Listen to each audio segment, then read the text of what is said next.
Você é uma pessoa ocupada. Sempre tem algo para fazer. Sempre tem uma tarefa pendente. Uma mensagem para responder. Um projeto para avançar. Uma lista que nunca termina completamente. E quando uma coisa acaba, outra já está esperando e você vai. Porque é assim que funciona. Porque tem que funcionar assim. E as pessoas ao seu redor admiram isso. Falam que você é dedicado, comprometido, que não para, que é um exemplo, que elas gostariam de ter essa disciplina. E você recebe isso com um sorriso. E vai, porque tem mais coisa para fazer.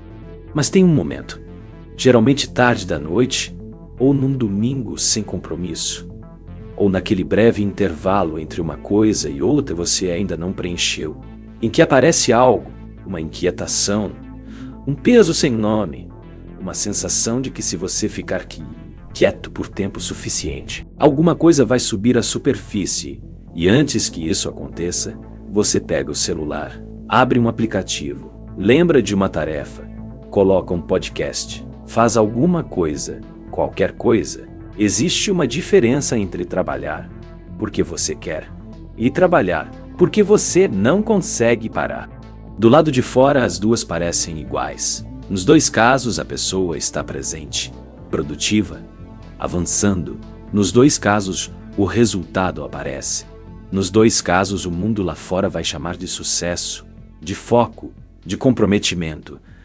Mas por dentro são experiências completamente diferentes. Uma vem de um lugar de escolha, a outra vem de um lugar de necessidade. Uma é movimento em direção a algo, a outra é movimento em fuga de algo. E a fuga é muito mais comum do que parece, porque a nossa cultura construiu um ambiente perfeito para ela. Um ambiente onde parar é considerado preguiça, onde descanso precisa ser merecido, onde o valor de uma pessoa está diretamente ligado ao quanto ela produz, entrega, avança, onde ficar quieto sem estar fazendo nada parece desperdício, parece fraqueza.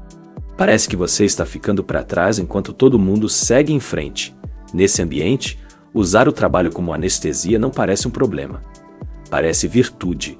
Deixa eu descrever como isso se instala. Geralmente não acontece de uma vez. Não é uma decisão consciente. Vou usar o trabalho para não sentir o que preciso sentir. É gradual, é sutil.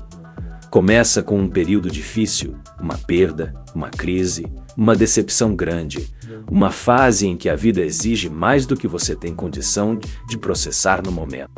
E você descobre que trabalhar ajuda, que enquanto está focado numa tarefa, o peso diminui, que a ocupação dá uma estrutura que o resto da vida não está dando, que entregar alguma coisa, resolver algum problema, avançar em alguma frente traz uma sensação de controle quando tudo ao redor parece fora de controle. Isso não é patológico, é humano. É uma forma de se manter de pé num momento em que ficar de pé é difícil. O problema é quando o período difícil passa, ou se transforma, ou some, e o padrão fica. Quando o mecanismo que você usou para sobreviver a uma fase vira um modo padrão de operação. Quando você continua correndo mesmo depois que o incêndio apagou. Porque parar agora significaria voltar e olhar para a fumaça que ficou. E você não quer olhar para a fumaça. O que está embaixo da ocupação constante varia de pessoa para pessoa. Às vezes é uma relação que não está bem, e que a rotina intensa permite ignorar. Vocês dois estão ocupados, cansados, sem energia para ter a conversa difícil. E isso vira uma forma aceitável de adiar o que precisa ser enfrentado. A ocupação vira distância com outra embalagem. Às vezes é uma escolha que você fez, de carreira, de lugar para viver, de vida, que não está parecendo certo, mas que você não quer examinar porque examinar significaria admitir. E admitir significaria mudar, e mudar dá medo, então você vai em frente. Cada vez mais rápido, porque velocidade suficiente faz com que as dúvidas não consigam te alcançar. Às vezes é algo mais antigo, algo de antes, uma mágoa que nunca foi processada, uma versão de você mesmo que ficou parada no momento do passado esperando que você voltasse para buscá-la, e você não voltou, E foi ficando mais difícil voltar conforme o tempo passava e o trabalho foi se tornando a razão mais aceitável para não voltar. Não é preguiça emocional, é proteção. O problema é que a proteção tem custo. O custo não aparece de uma vez. Ele aparece no corpo primeiro. Um cansaço que o sono não resolve. Uma imunidade que cede mais fácil. O corpo que vai acumulando o que a mente recusa a processar. Aparece nas relações. Uma presença que é física, mas não é real. Você está lá, mas não está. Está pensando no próximo passo, na próxima entrega, no próximo problema a resolver. As pessoas que você ama estão falando com uma versão de você, que está com a atenção em outro lugar. E elas sentem isso, mesmo que não consigam nomear. Aparece na qualidade do que você produz. Porque trabalho feito de fuga tem uma característica: ele é abundante, mas não é profundo. Você faz muito, mas pensa pouco. Avança muito, mas questiona pouco se é na direção certa. A quantidade existe, a presença não. E com o tempo aparece numa forma de vazio específica. Não o vazio de quem não tem nada para fazer. O vazio de quem fez muita coisa e não sabe mais por que estava fazendo. Tem uma hora em que o silêncio chega mesmo assim. Às vezes, você escolhe uma viagem, um período de descanso forçado, uma doença que te tira da correria por alguns dias. Às vezes, ele chega sem você pedir. Uma demissão, uma crise que paralisa, uma circunstância que retira as ferramentas que você usava para se manter ocupado. E aí você está, quieto, sem a próxima tarefa, sem o próximo prazo, sem a estrutura que organizava os seus dias e mantinha as perguntas à distância. E as perguntas chegam, não de uma vez, não de forma organizada, não de um jeito que você consiga responder com eficiência e seguir em frente.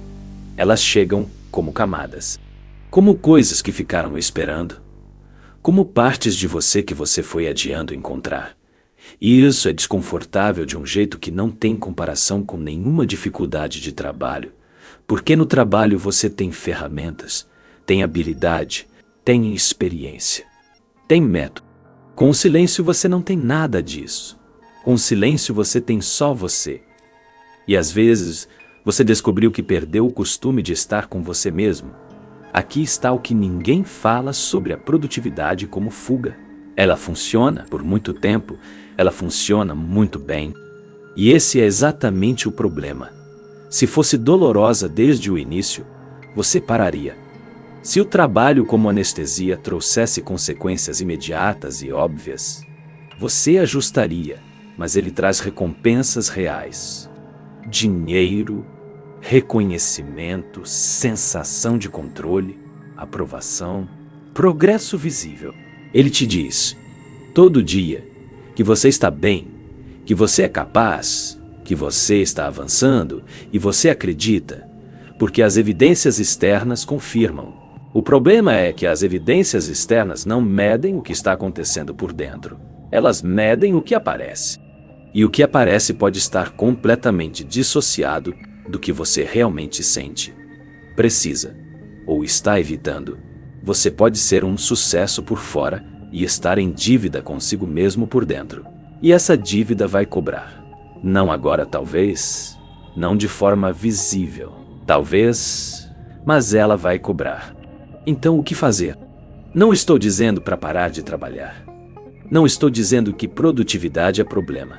Estou dizendo que vale aprender a diferença entre trabalhar e se esconder no trabalho. E essa diferença você só aprende parando. Não para sempre, não radicalmente.